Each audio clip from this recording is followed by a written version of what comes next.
Hello, welcome to the Good Growth Podcast. On this special episode, we welcome back two former guests to the show, both retail experts, to discuss and analyse the state of play in retail, both online and on the high street, following two rather turbulent years for businesses.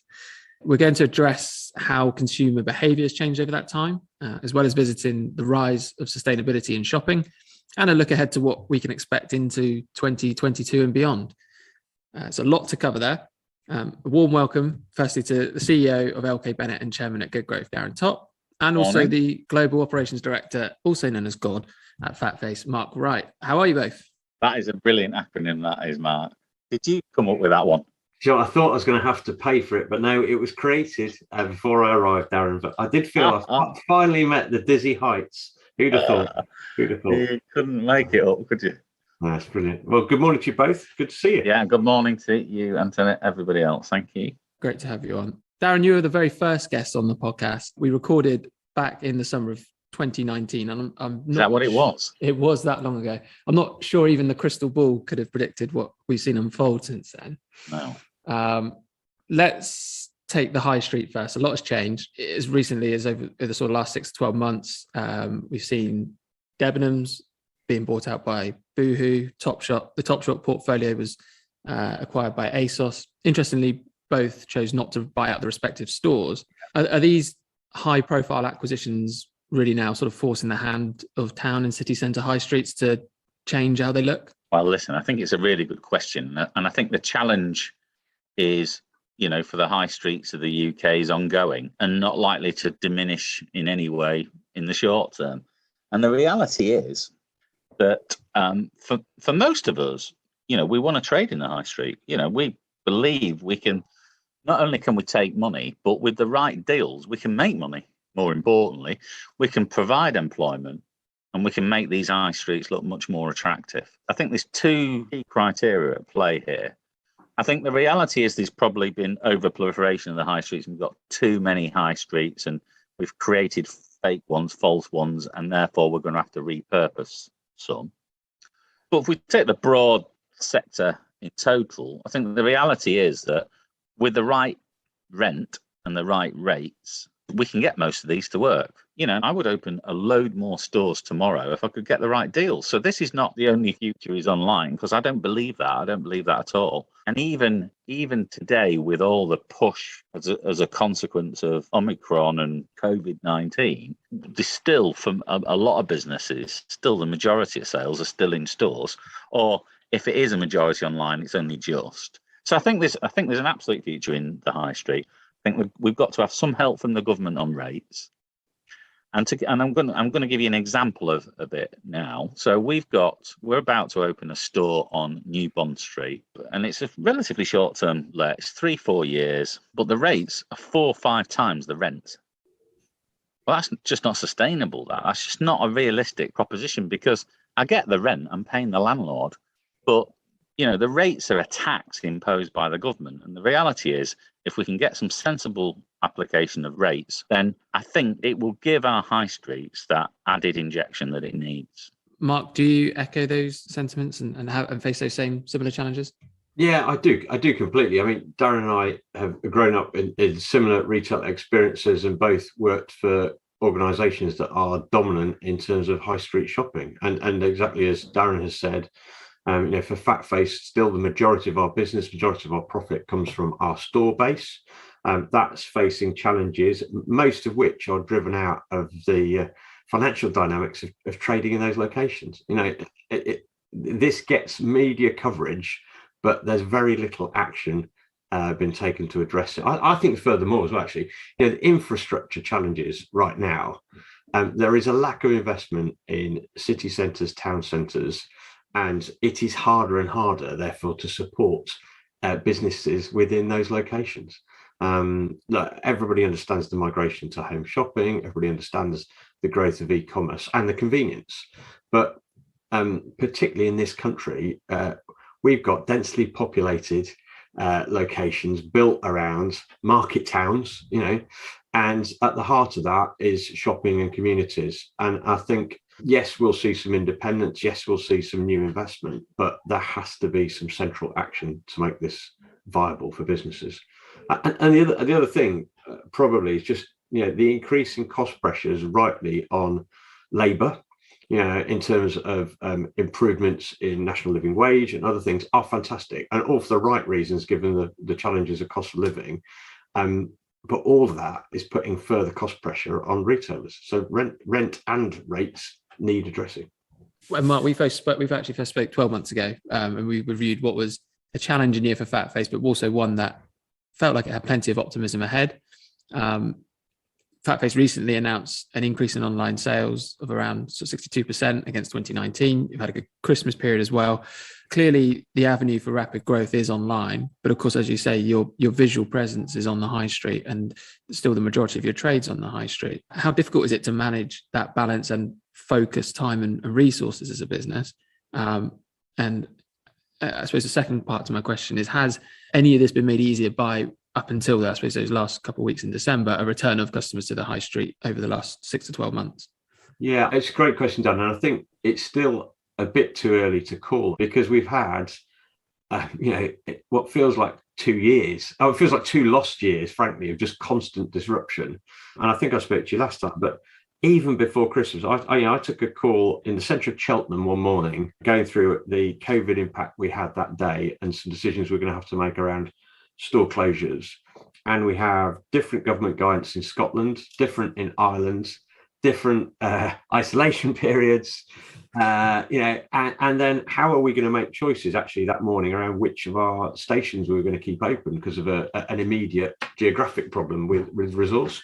So the difficulty is, what it feels to me is we've sort of reacted. And I think we as a business have reacted really well, but bounced around over the last couple of years because of constant disruption.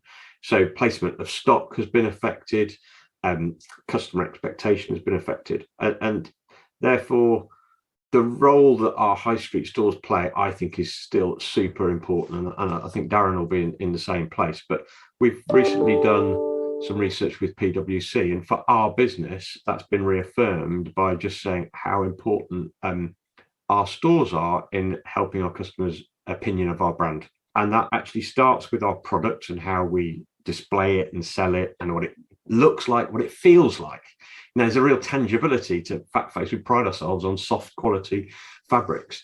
So both visual and other sensory pieces are really important for our stores.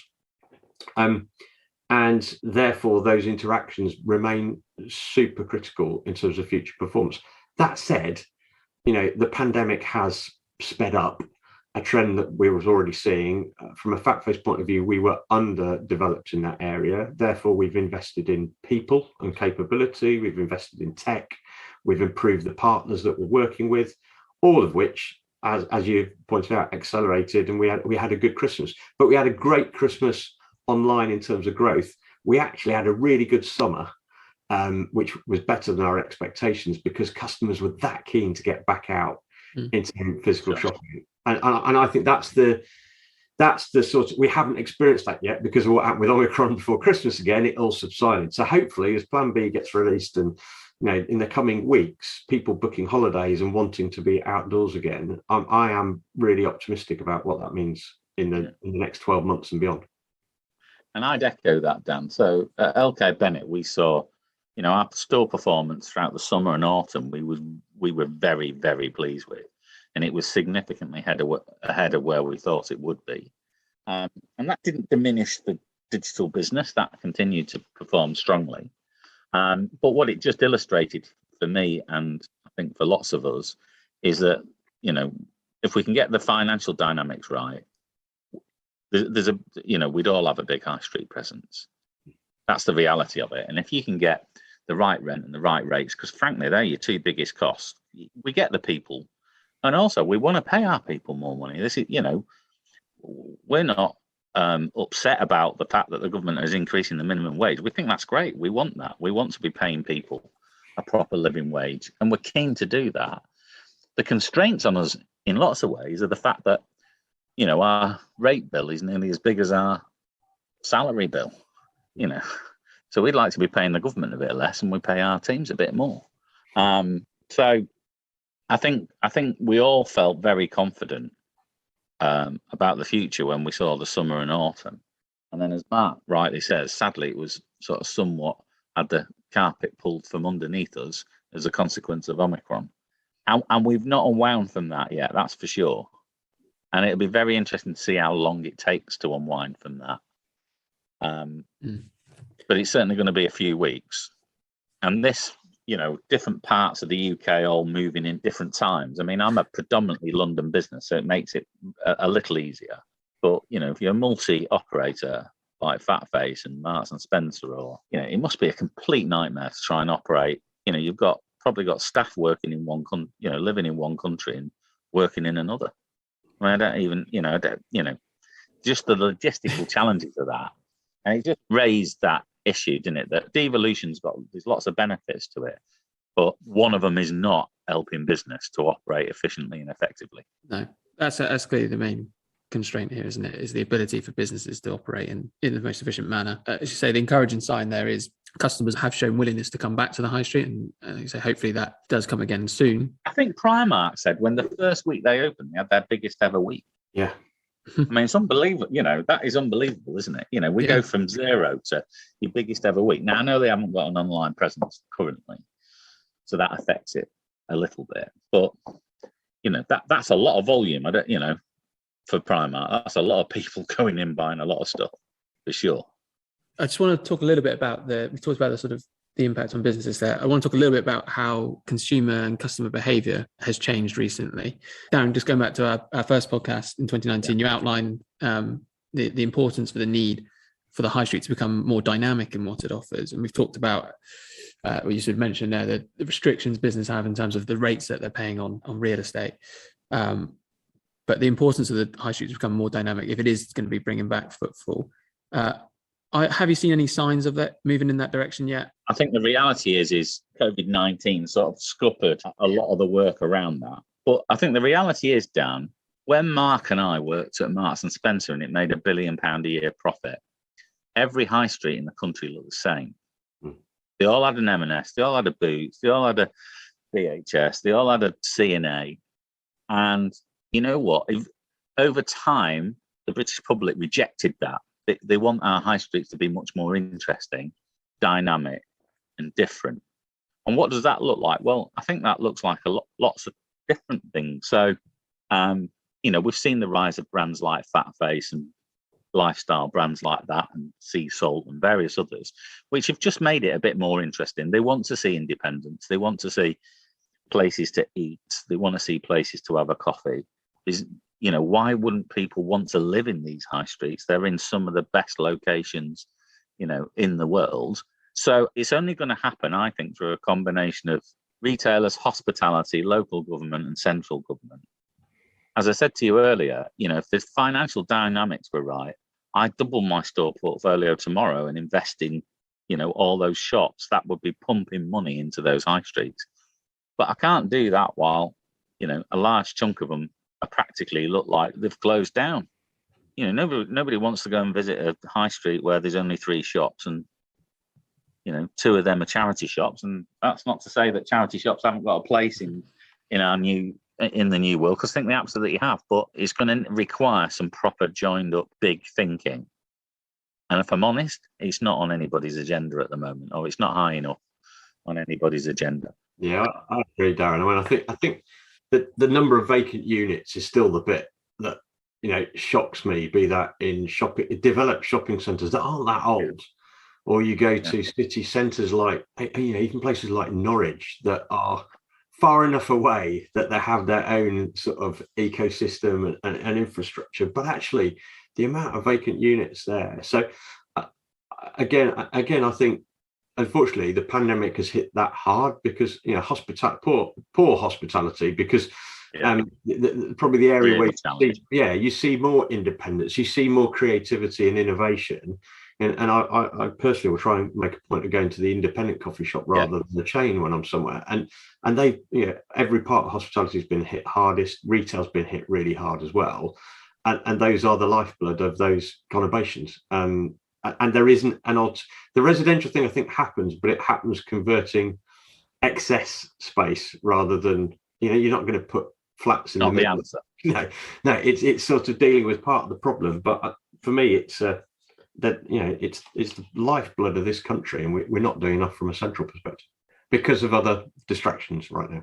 Yeah, and we get that, don't we? We're not sort of blind to that, Dan. I mean, we get that, there's competing resources here, both time and money. Yeah, no, of course. Yeah, perhaps, Mark, one more sort of question on that. I think last year we talked a lot about Fatface perhaps sitting in the right market space in terms of the huge demand for sort of loungewear and quite odd sales of socks, I remember. Any changes in sort of the customer behavior trends you're seeing within your business? I assume there's naturally going to be perhaps a move away from those kind of clothes, but obviously Fatface is quite broad in the range of sort of casual clothing that it offers. Yeah, well, at the heart of the business and what we stand for, we are a British-based lifestyle family brand, and we sell casual apparel, and the majority of that is women's wear, also men's, and we sell kids. Although we've seen throughout the last 2 years an acceleration of kids wear to online. So although we stock it in our shops, most of our business comes from online, and indeed our partnership with Next, which is really successful for us. So I think the additions to that, so the casual strength has always been there, and we were able to benefit from that in the sort of joggers and sweats phase one of lockdown. I think playing that all the way through, we've developed in a couple of other categories. So we launched a baby wear range in partnership with Next that was very successful at the start of the autumn. So that in terms of adding to our current portfolio. And the other areas is pets, actually, which is something we've always done, and we've had increased interest and demand, and we sell through wholesale accounts, including dog beds, accessories, coats, and what have you. And that's an area that we're investing in going forward, because actually starting with the fact there is clear demand from existing customers. We've got plenty of outdoors people, but we've had a family dog for 6 years. I'm amazed how many people I know have got extra pets given the amount of time they're spending at home. So those two we've definitely seen. I think encouragingly through Christmas, because there was more certainty about Christmas planning and family gatherings, certainly a shift back into more formal and dressing up products. So I think that confidence, whereas people just turned their backs on it because there was no chance of it. This Christmas, slightly impacted by Omicron, but definitely signs of recovery there, which is fantastic. And I think I know we're going to come on and talk about sustainability, but the interesting bit now, I think, is as the squeeze really hits all of our pockets with utilities and national insurance and everything that's going to come through this next year, it's going to be interesting to see how people choose to spend.